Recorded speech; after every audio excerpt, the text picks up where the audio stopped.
Hi there, my name is Kronenberg and welcome to my channel. It's another film review. This one is Shockwaves. It's apparently a horror mystery. I'd probably call it horror, not mystery. Came out in 1977.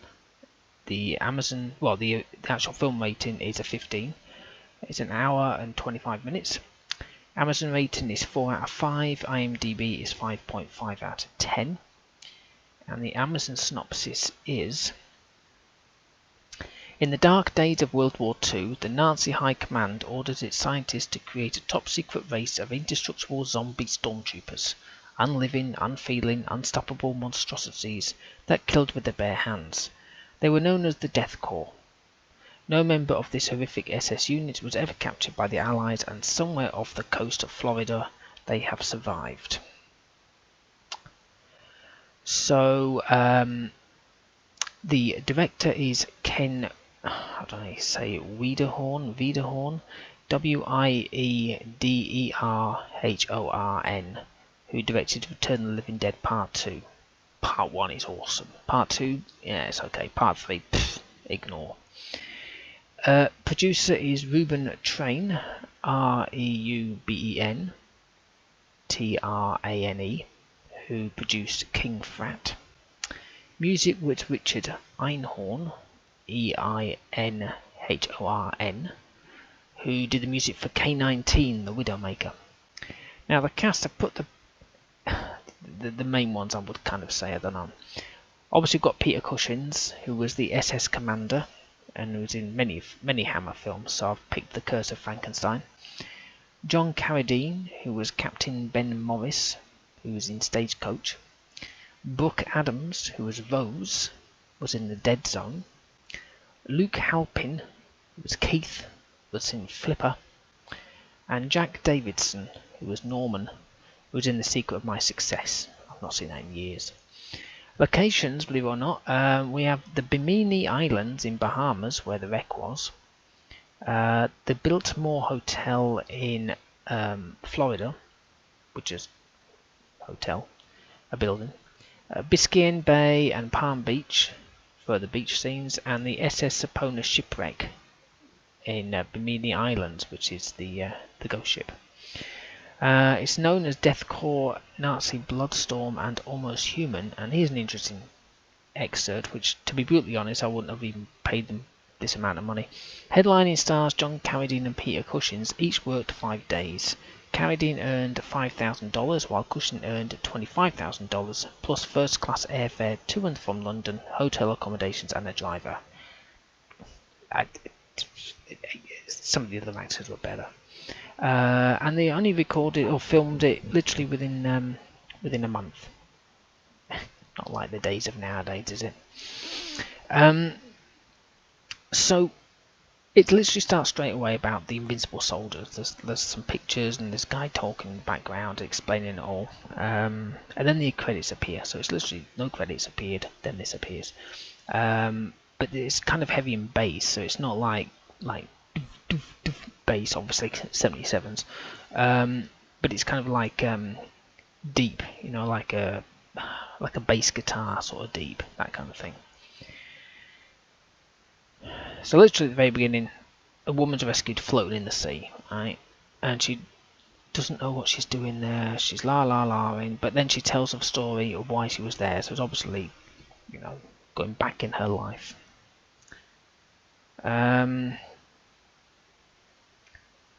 So they're on this yacht. Obviously I'm not going to give everything away because that's the whole film. And there's a grumpy captain, right, who's John Carradine. Bloody crap. And plus others, and then this woman as well, which was Rose.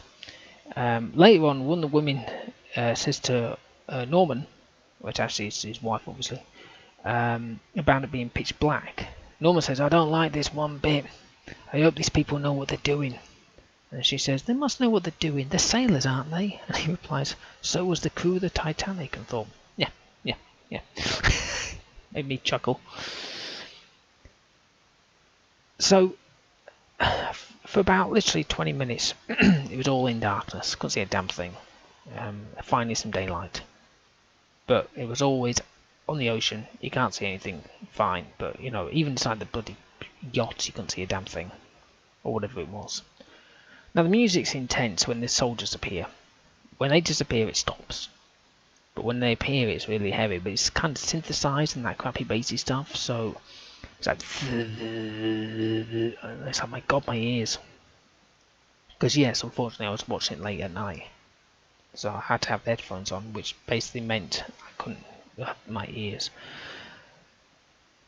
Now, I've not normally seen Peter Cushing's in a modern type film in ages.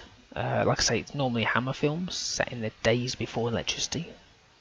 So that was quite interesting seeing him walking around, you know, in the modern day scene.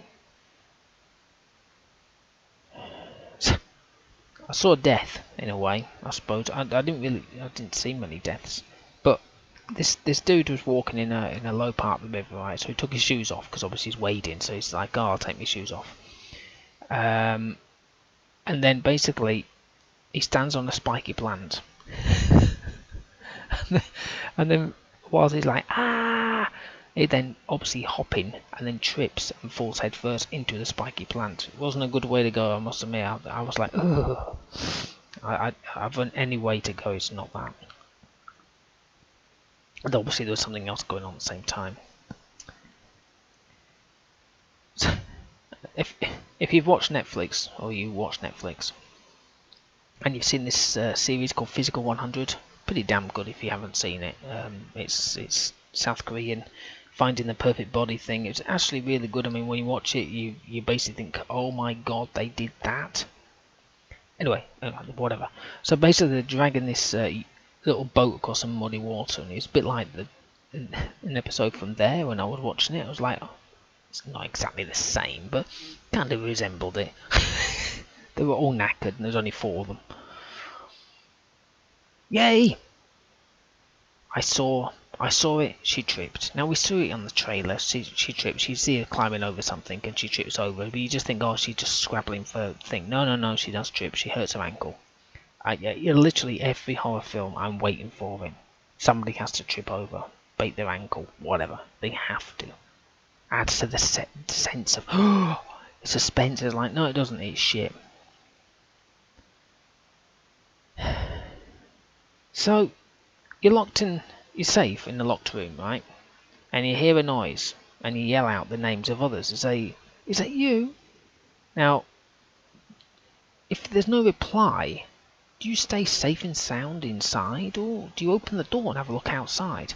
Bearing in mind, of course, you've just been blinded by something already. So basically, some flashbang went off. You're blind. You can't see a damn thing. You've hidden in this room. Nobody can get into this room. You've heard noises. You yell out the names. No reply. You think, oh, okay then, I'll open the door. You still can't see shit. You know, I don't know.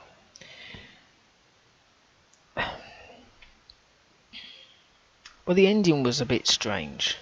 But it explains how out in the middle of in the ocean this woman got there. It does kind of explain that. The soldiers are okay, but that sodding music was just so heavy synthesized, very heavy bass and distortion. Maybe because I was on the headphones, I don't know, but it was just so distorted. But it was literally every time they appeared, music came in. I was like, fucking hell, please, somebody killed them. Oh yeah, they've died, right, okay, now they can go to something else. It's always a bit flaky. Some actors you just wanted dead early, you know, when you're watching you think, please die. When they don't, you're like, bastards. I was going to give it a 3.5, maybe a 4, because it was a kind of a new approach to stuff, especially the how they actually killed them was a bit like, really?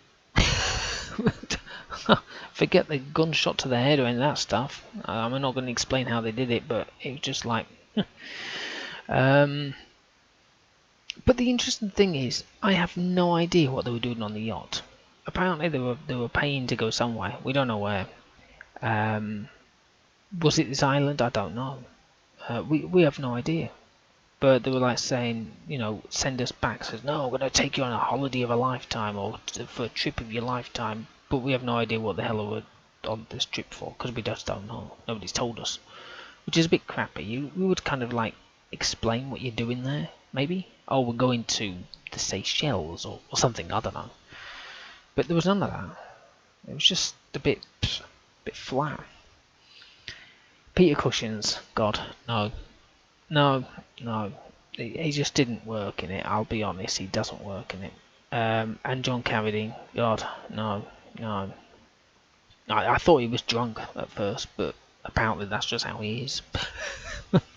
Well, what do I know about acting? Anyway, hopefully you've enjoyed watching and listening to this review of Shockwaves. Please subscribe to my channel. I've got plenty of the film reviews out there. A couple of playlists going now, so if you want to have a look for those, that'd be cool. Give me a thumbs up if you liked this video. Leave a comment in the comment box below. Have you watched this film? Did you like the way they got killed? And how some of the other people, unfortunately, didn't? Okay, well, thank you and goodbye.